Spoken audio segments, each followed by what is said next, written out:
Hi everyone, today we're going to talk about the major battles of the Civil War. And prior to this video, you should have watched the causes of the Civil War video. And coming up right after this will be the effects of the Civil War. The Civil War officially begins April 12, 1861 at Fort Sumter in South Carolina. Major Robert Anderson of the U.S. Army moved his troops there because he had feared a Confederate attack, and in that early morning, the Confederates launched their attack. While the Northern troops had returned fire, they were ineffective, and the Confederacy continued with prolonged gunfire. The Union troops actually ended up surrendering a day later. Very, very low casualties. One PBS website actually cites no casualties, but other sites cite 1 Confederate soldier and 4 Union soldiers were killed in battle. Fort Sumter is significant because it is the beginning of the war, but I also think it's an interesting battle because what we see right off the bat is a Confederate win. And we learn here that even though the North had such tremendous advantages, the South, because they did have such a superior military crew behind them, really had the ability to prolong the war. Jumping ahead now to July, the first Battle of Bull Run, there is a second battle. Or Manassas in Virginia, and it takes place on July 21st, 1861.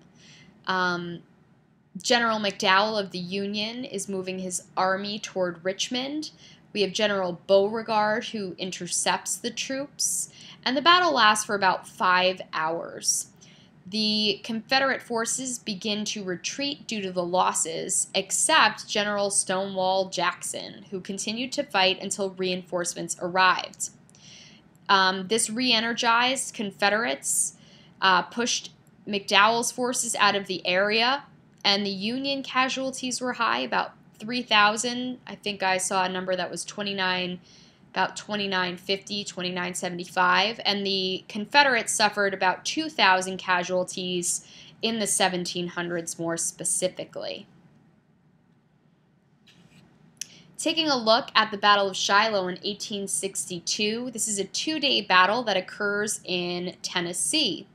The Union troops had found Confederate General Albert Johnston forces near Corinth Road, but they were not prepared for an attack.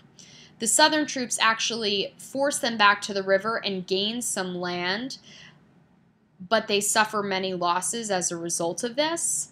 On the second day, the Union Army claims back some of that ground, and they throw off Beauregard's troops. The Confederacy, however, had an exceptional defense and stopped the Union soldiers before the Confederates ultimately retreated.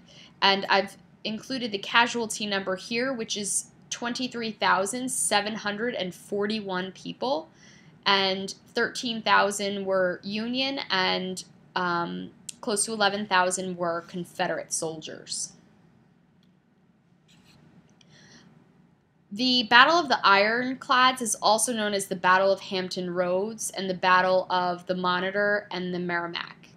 This battle was fought off Sewell's Point in Hampton Roads, Virginia, and it's the first naval battle between 2 ironclad ships, the Union's USS Monitor and the Confederacy's CSS Virginia, which was rebuilt from the USS Merrimack.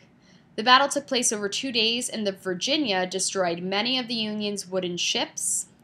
The next day, the 2 ironclads clashed at sea, and the Virginia was damaged. Neither side claimed victory in this battle, but the battle revealed the future of naval warfare. Ironclad, or steam-driven ships, were at a decisive advantage against these wood-sailing vessels, and this just ties back to the idea that the Union has this access to tremendous industry, and the South is really an agricultural-based economy. The Battle of Antietam is also known as the Battle of Sharpsburg, occurring in Maryland, September 17th, 1862, and it was fought from the 16th to the 18th. It was a confrontation between Union and Confederate forces under Generals George McClellan and Robert E. Lee. The Federal armies brutalized the Confederacy.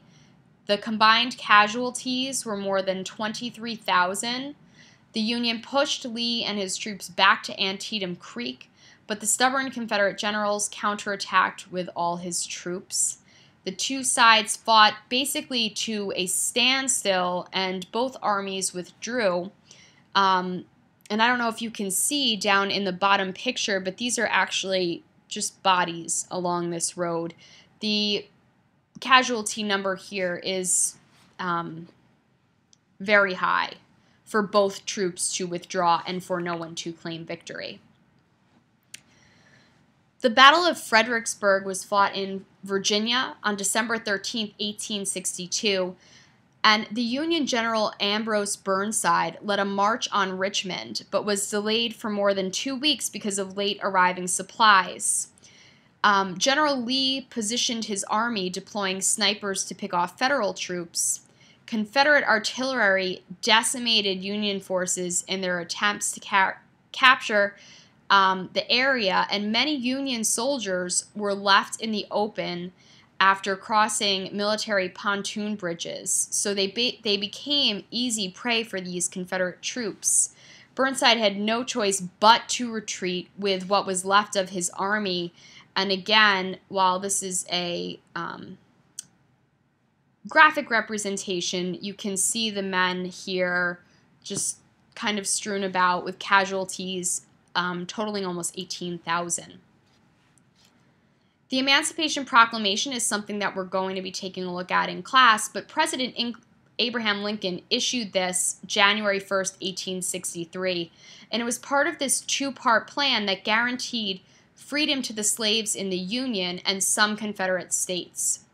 The Confederate government claimed Lincoln could not issue laws over states in which he had no political control, so because of secession, they were saying, this does not apply to us. But the first plan enacted on September 22nd, 1862, freed slaves in the Confederate states that had not yet rejoined the Union. The second part took effect on January 1st, 1863, applying to specific states but not to the border states such as Maryland and West Virginia. Following the Emancipation Proclamation, we have the Battle of Vicksburg, which began on May 13, 1863. The North and the South considered Vicksburg an important stronghold. Union General Ulysses S. Grant launched massive assaults on Vicksburg and terrorized the inhabitants. Confederates achieved a minimal victory at Milliken's Bend against untrained black troops. Federal troops pushed Confederate forces back as the size of the Union forces continued to increase. The Confederate generals surrendered to Grant on July 3rd, 1863, and the casualties for this were over 19,000. And here we're looking at one of the most horrific events in the Civil War, which the Civil War was really, in our history, one of the most threatening points to our country. It was really a point where we could have been divided. This could have been a very different country at this point. Obviously it didn't, but the Battle of Gettysburg had tremendously high casualties. And it began as the Battle of Vicksburg was ending. So Confederate General Lee forced the Federal troops under George Meade's command to lose ground as the Confederate forces attempted to take the city. Lee planned several attacks, including the attacks at Peach Orchard and Devil's Den. The Union Army fought back, repelling Confederate attacks and sending them back to Culp's Hill. And Lee was relentless and sent his army back into battle, but to no avail. He eventually began a retreat to Williamsport. And just in terms of numbers, the casualties at Gettysburg were 51,000, We had 23 Union casualties and 28,000 Confederate casualties. I don't know if I said 23,000 Union. So on November 19th, 1863, the Gettysburg Address was delivered from this famous battleground to a crowd gathered at the dedication of Soldiers National Cemetery in Gettysburg, Pennsylvania. And if you can see over in this picture on the left, the person that is highlighted is Lincoln. So while this speech only contains 272 words, it is considered to be one of the greatest speeches in American history. And we'll actually take a look at in class whether whether this is actually a great speech or not. So May 5th to May 7th, 1864, Virginia, Union General Grant continued to march to Richmond, planning to use 3 armies to lay siege to the city. He wanted to cut Lee's food and artillery supply lines and to block a southern retreat. Grant's troops encountered Confederate general soldiers, and the Union forces outnumbered the Confederate. Because of gunfire and the wilderness's dry land, forest fires were sparked. Confederates achieved some success and inflicted Union casualties. Grant refused to retreat and continued his march to Richmond. The Battle of Cold Harbor, which is happening in Virginia, lasted from May 31st to June 12th, 1864. The Union General Philip Sheridan led a successful attack against Confederate troops, which lasted until the Confederacy called reinforcements to the area. Sheridan followed in similar fashion, enlisting the help of General Grant. As in the Battle of Wilderness, Grant battled on, launching his soldiers at the Confederacy. The Grant-led army suffered almost 5,000 losses. Grant's march to Richmond had been thrown off, so now he attempted to regain his footing in Petersburg.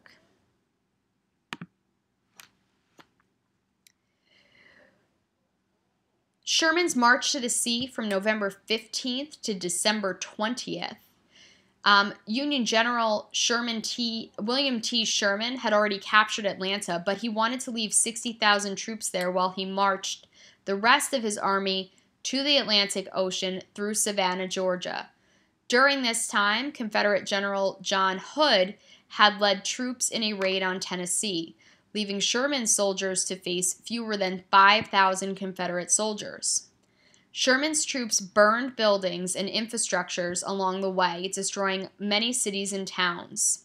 Sherman's troops defeated the depleted Confederate army and took Savannah on December 22nd, 1864. As the Union Army is now moving through the South, they're destroying train tracks by heating the rails and bending them into the bow. This became known as Sherman's neckties. And if you recall, one of the major things we've talked about is access to railroads in terms of moving supplies.